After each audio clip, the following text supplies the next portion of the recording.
என்னோடய ஸ்டைலில் நான் ரசம் பொடி உங்களுக்கு காமிக்க போகிறேன் ஃப்ரெண்ட்ஸ். நான் செய்கிற ரசம் பொடி இது சூப்பராக இருக்கும்.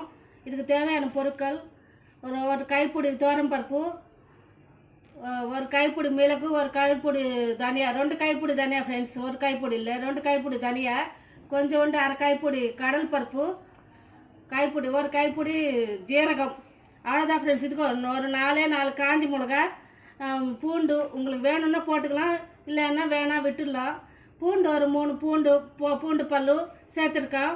இதெல்லாம் வறுத்துட்டு செஞ்சுக்க வேண்டியதா ஃப்ரெண்ட்ஸ். கட்டி பெருங்காயம் இருந்துச்சுன்னா கட்டி பெருங்காயம் இதில் ஒன்று போட்டுக்கலாம்.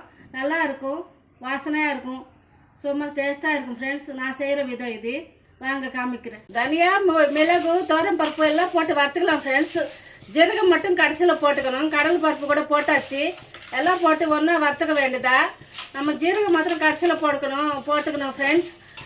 கொஞ்சம் கருப்பாடு இல்லைன்னா கருத்து போயிடும்.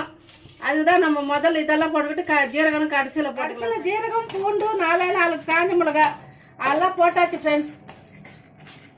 அது கூட நம்ம சேர்த்து நம்ம வறுத்துக்கலாம். நல்லா வாசனை வருது பார்த்தீங்களா? நல்லா வாசனை வருது.